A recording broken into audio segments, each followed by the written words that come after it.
Salam Kamir, kekaguman ilahi mengarah pada iman dan rahmat. Saudara-saudari yang terkasih, kali ini seragam kambing saya sama dengan kaos saya, kuning. Karena kita semua sudah sepakat, sudah janjian dengan kambing ini. Dulu ketika saya kecil, saya punya teman penggembala kambing. Kadang 10, 12, bahkan pernah 15 kambingnya karena beranak kemudian diikutkan ketika dibawa ke padang rumput, yaitu ke bekas sawah yang kemudian sudah ada rumputnya banyak, tidak ditanami padi lagi. Dan di situ dia biasanya mengikat kambing-kambingnya itu. Dan kambingnya selalu mengenal dia. Kalau saya lewat di depannya, saya tidak diikuti. Kalau gembalanya itu teman saya, dia selalu diikuti. Maka kambing ini juga kenal pada gembalanya. Saudara-saudari yang terkasih, kalau Anda diikuti banyak lalat, berarti Anda bau karena cocok dengan habitat lalat. Kalau Anda diikuti oleh segala macam binatang, misalnya diikuti ular, berarti Anda ini seperti induk ular karena selalu diikuti. Hari ini Yesus mengajar murid-muridnya, bacaannya tentang domba dan gembala. Hari ini juga gereja memperingati seorang gembala, Santo Ambrosius, seorang uskup, dan dia menjadi pujangga gereja. Bacaannya Yesus memberikan perumpamaan. Bagaimana pendapatmu jika ada seorang yang mempunyai 100 ekor domba, kemudian yang satu hilang, tersesat? Bukankah dia akan meninggalkan yang 99 itu dan akan mencari yang tersesat, yang satu itu? Dan sangat gembira sekali kalau dia menemukan yang tersesat itu. Dia akan bersyukur, berpesta, dan disitulah kegembiraan dia. Sama seperti kegembiraan surgawi ketika ada satu domba hilang bertobat.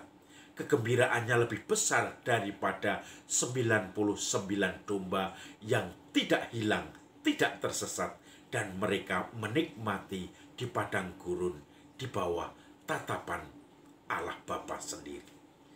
Saudara-saudari yang terkasih, itu yang kadang membuat saya merasakan, walaupun pada saat-saat akhir orang mau meninggal kemudian bertobat, itu menjadi suatu tantangan dan cepat-cepat kita sambut untuk kita layani.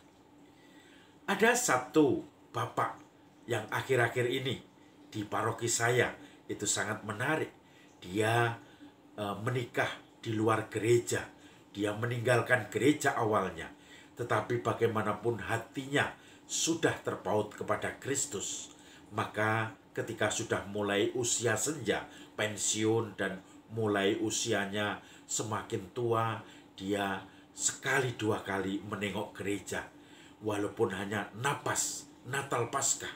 Kadang orang menyindir Natal Paskah itu jelek, tetapi ketika orang yang sudah meninggalkan Kristus atau gereja lama, dia juga Natal Paskah itu bagi dia, napas itu menjadi harapan.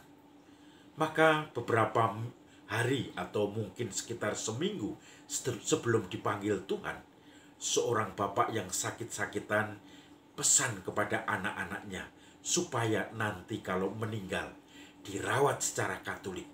Tidak usah repot karena mereka keluarganya bukan Katolik. Serahkan saja kepada si A, bapak yang Katolik, yang tokoh, kemudian akan diurus semua. Maka saudara-saudari yang terkasih, akhirnya benar bahwa bapak itu meninggal dan minta dimakamkan secara Katolik. Saya pun bergegas untuk melayani dengan ekaristi secara Katolik. Sebetulnya bukan ekaristi, pemberkatan jenazah, karena memang banyak tamu bukan Katolik, non Katolik, sehingga akhirnya diputuskan pemberkatan jenazah saja. Dan itu pun juga waktunya karena mepet, maka kemudian dilayani dengan sepenuh hati Umat di sekitar juga dengan gembira melayani, bahkan ikut mendoakan di rumahnya.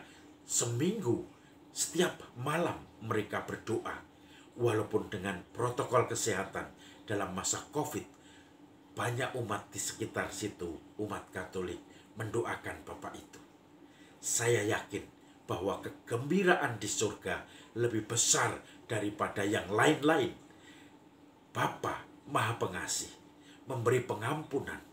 Kalau proses penyuciannya kita tidak tahu Bapa yang berwenang. Tetapi yang jelas Bapa pasti memberikan kerahimannya kepada Bapa itu yang pada saat tersesat ditemukan kembali dan kembali ke kawanan domba yang sama yang di bawah satu gembala. Dan Bapa itu pun merasakan diterima walaupun dia sudah dipanggil Tuhan dalam keabadian Tuhan. Maka saudara-saudari yang terkasih, kalau kita sudah bisa menyiapkan diri kita sejak sekarang bahwa Bapa yang penuh kasih itu akan selalu menjaga kita di padang rumput yang hijau. Kenapa kita harus putar-putar? Kita harus mencari jalan-jalan yang kadang-kadang mempersulit kita dan ada bahaya kita tersesat, tidak bisa kembali. Tetapi ketika kasih Tuhan kita rasakan sekarang juga, maka mulai sekarang juga kita selalu setia dengan Sang Gembala Agung sebagai domba-domba dalam satu kawanan. Mari kita mencoba menghayatinya dengan kesetiaan iman. Salam kamir, kekaguman ilahi mengarah pada iman